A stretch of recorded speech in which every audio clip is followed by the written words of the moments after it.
Kerala is currently the epicenter of a new love jihad controversy. Days after a bishop accused the Muslim community in Kerala of waging narcotics jihad and love jihad, the trust deficit between the two communities is yet to be bridged. A meeting of religious leaders was held yesterday, but representatives of the group that made the charge have skipped it. Take a look at how this is playing out on the ground in Kerala.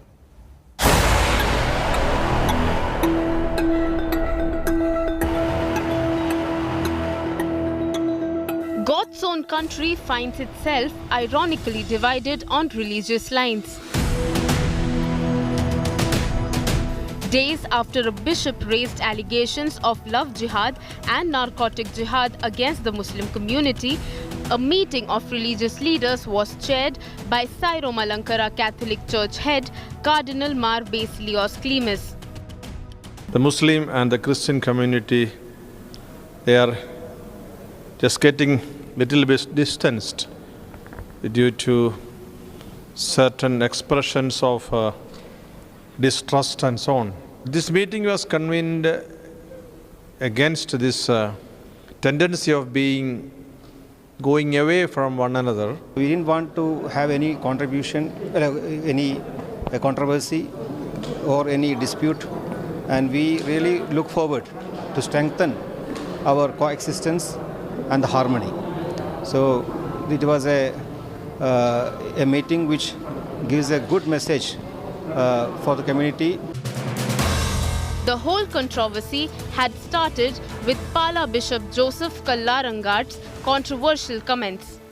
ലക്ഷ്യം മതവ്യാപനവും മുസ്ലിങ്ങളുടെ നാശവുമാകുമ്പോൾ അതിന് സ്വീകരിക്കുന്ന മാർഗങ്ങൾക്ക് പല രൂപങ്ങളും ഉണ്ടാകുന്നുണ്ട്.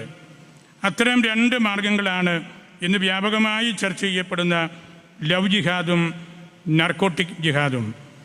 ദുരുപയോഗിക്കുക, മതം മാറ്റുക, തീവ്രവാദ പ്രവർത്തനങ്ങൾക്ക് ഉപയോഗിക്കുക, വിശ്വാസത്യാഗം ചെയ്യിക്കുക, സാമ്പത്തിക നേട്ടമുണ്ടാക്കുക മുതലായ ലക്ഷ്യങ്ങൾ നേടാനാണ് മറ്റ് മതത്തിൽപ്പെട്ട പെൺകുട്ടികളെ പ്രണയിച്ചോ മറ്റ് മാർഗങ്ങളിലൂടെയോ ജിഹാദികൾ വശത്താക്കുന്നത്. Since then, many leaders of caste and religious bodies have jumped into the fray. The latest being Irawa leader who rejected a priestess allegation that the community is targeting Christian women. ഈ ഏറ്റവും പെരുമന്തൻ ആരാണ്? ഈ രാജ്യത്ത് ഏറ്റവും കൂടുതൽ മതപരിവർത്തനം ചെയ്യുന്നത് ആരാണ്? ക്രിസ്ത്യൻ മിഷണറി അല്ലേ? അതുമായിട്ട് നോക്കുമ്പോൾ മുസ്ലിങ്ങൾ അത്രയും മതപരിവർത്തനം ചെയ്യുന്നുണ്ടോ? ഇല്ലായ്മ ചൂഷണം ചെയ്തുകൊണ്ട് ഈ രാജ്യത്ത് ഏറ്റവും കൂടുതൽ മതപരിവർത്തനം നടത്തിക്കൊണ്ടിരിക്കുന്നത് ക്രിസ്ത്യൻ മതക്കാർ തന്നെയാണ്. Deliberate attempts being made to drive the Christian community against Muslims. Red pamphlets distributed by the CPM in Kerala. CPM State Secretary A. Vijayaraghavan also added that several groups are trying to create disharmony in the state and also gain political mileage out of it.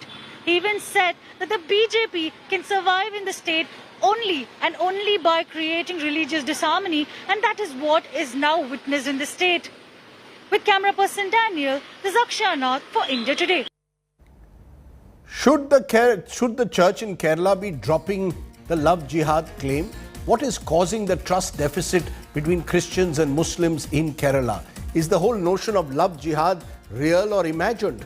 Some of the questions I want to raise. Dr. Valson Thampu, Christian theologian and former principal of St. Stephen's College, joins us. Kevin Matthew Sunny, social critic, also joining me. Appreciate both of you.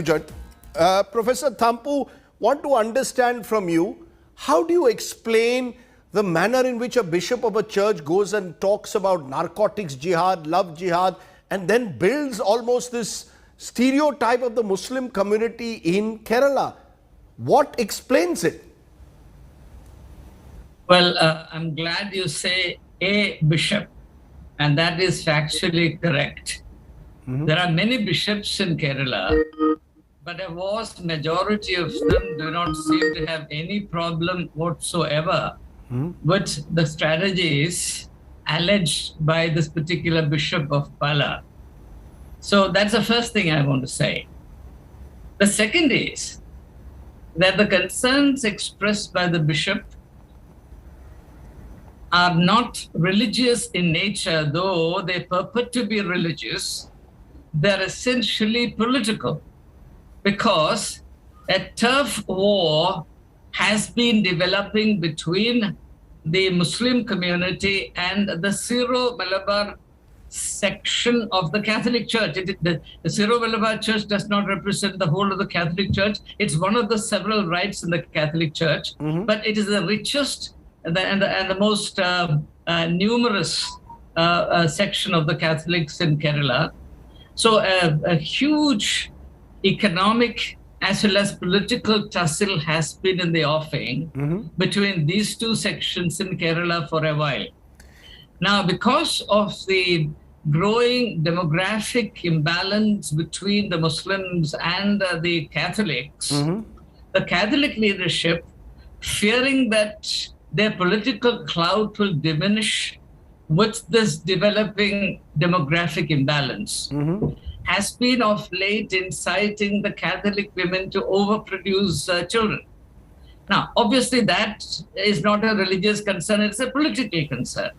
So, so you're seeing, Reverend Thampu, a political angle as well as an economic angle. You're suggesting there's economic competition at one level between Christians and Muslims on the ground, but also politics, which is dragging even members of the Syro-Malabar Church into local politics. Am I correct? For influence, for greater influence in the area. Yeah, absolutely.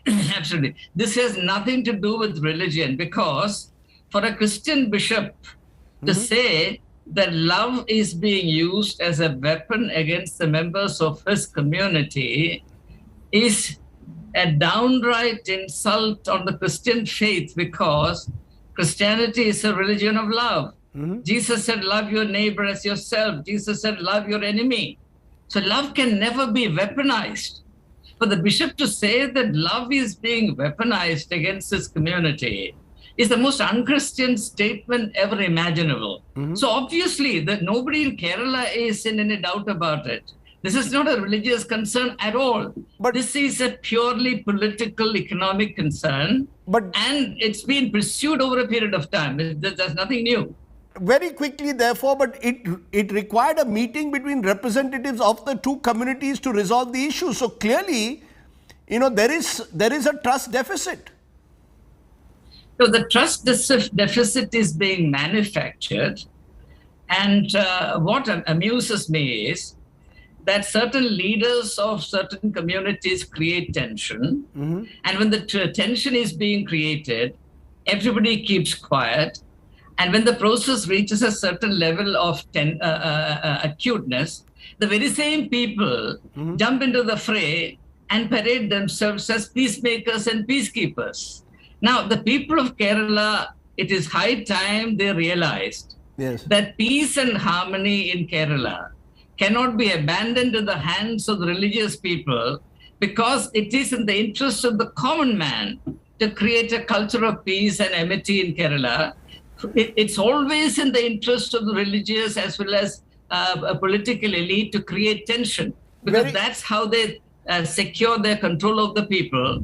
It is in the interest of the common man to live in peace. Very, very interestingly put there, Reverend Thampu. I hope wiser voices are listening to your words of wisdom out there. The last thing we need is for love jihad to be used as this concept that weaponizes something like love, and then when it comes from the church.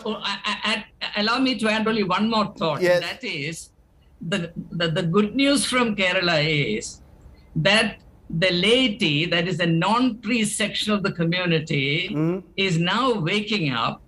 And for the first time that I can remember in the history of the Catholic Church, very strong and well-articulated voices of dissent and downright opposition to the machination of these so-called religious leaders is being heard loud and clear in Kerala. That augurs well. And I hope that the rest of the country takes notice of this and follows suit. Reverend Thampu, as always, a pleasure talking to you. Thank you very much.